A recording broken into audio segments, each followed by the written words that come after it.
Hello, everyone. Now I will show you how to configure your Huawei router. And before I start, I want to remind you that if my video will help you, please support my work. Half of all donations I send to animal shelters.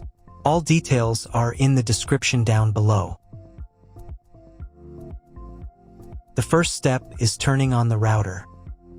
Plug the power adapter into the router. Connect one end to an outlet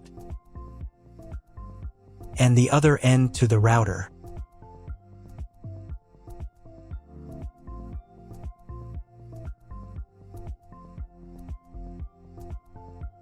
Then press the power button.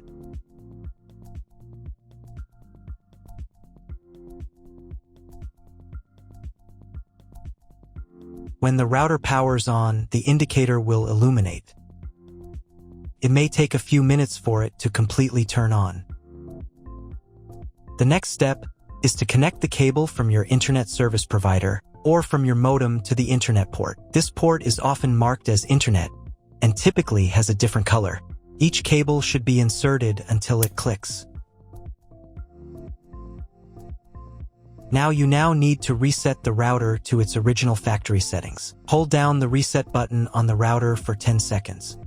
Wait for the router's indicator lights to start flashing.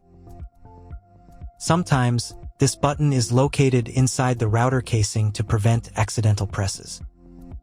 Use a thin object to push it down.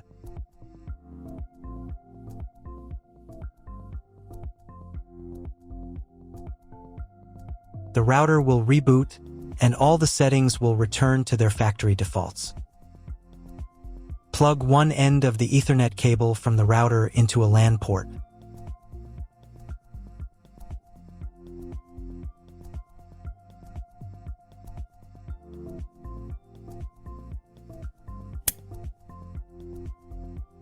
The other end into the Ethernet card of your computer or laptop. Wait a few minutes for connection. Great, the router is connected to your computer. Now you need to set it up. But first, if you don't have an Ethernet cable or your computer doesn't have an Ethernet port, I'll show you another way to connect the router. All you need to do is connect the router with the power adapter and the cable from your internet provider. This will enable Wi-Fi. If your router is new, the name of your Wi-Fi network will be the same as the name of your router.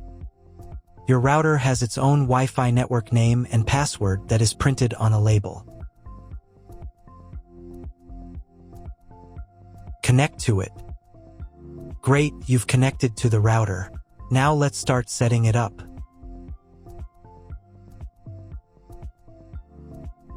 First, open your web browser and visit the URL you see on the screen.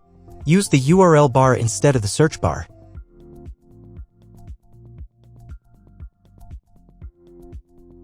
At the very beginning, you will see a form to enter the password. Usually, it is admin. If these credentials are wrong, then find label on your router. The credentials are often printed on the bottom of the device.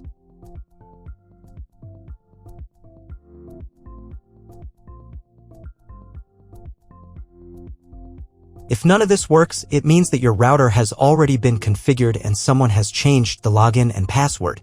If you can't find out the login credentials, just reset the router to factory settings.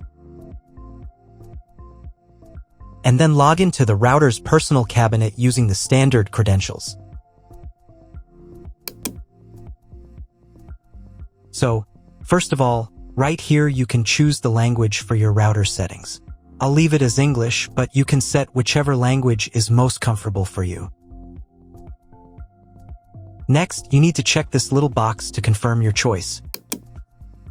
Once you've done that, click the button that says, "Let's get started." On this page, you'll see an option to enable automatic updates for your router.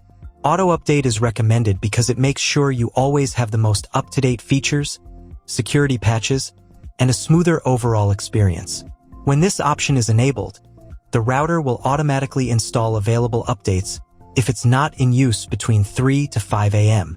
Personally, I don't want my router to update its firmware on its own. So I'll select the option Manually Install Updates. This way, I'll be able to decide exactly when I want to update.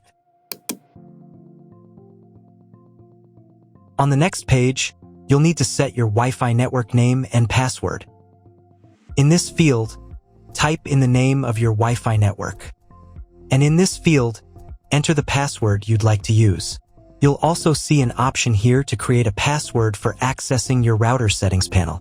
Type your password in this field, and then confirm it by typing it again in the second field.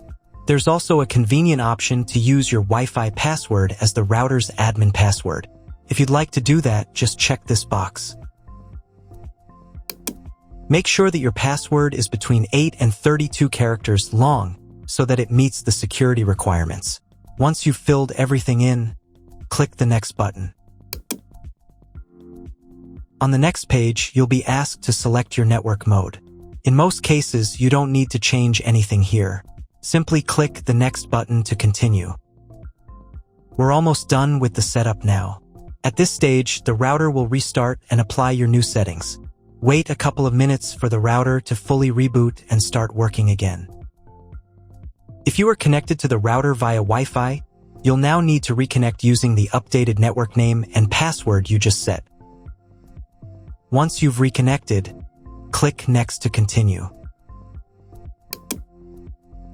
Now it's time to check if the internet is working. Just open your browser and try searching for something on Google. If you still don't have internet access, don't worry, you may just need to clone your MAC address. To do this, log back into the router's admin panel using your new password.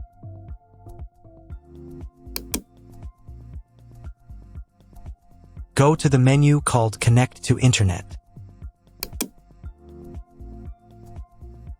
From the drop-down menu, select PC MAC address, then click the Save button. After that, you'll need to restart your router. To do this, go to the Home menu.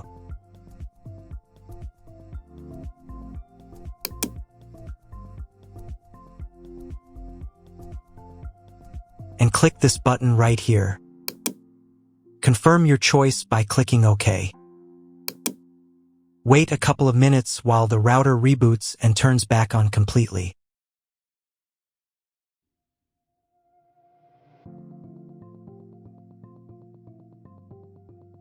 Now check again if the internet is working. Just try Googling something. If the internet still doesn't work, at this point you'll need to contact your internet provider. They will be able to tell you exactly what type of connection your router should use and provide any additional settings that are required. That's all. If my video was useful, please support my work. I send half of all donations to animal shelters. All the details are in the description below.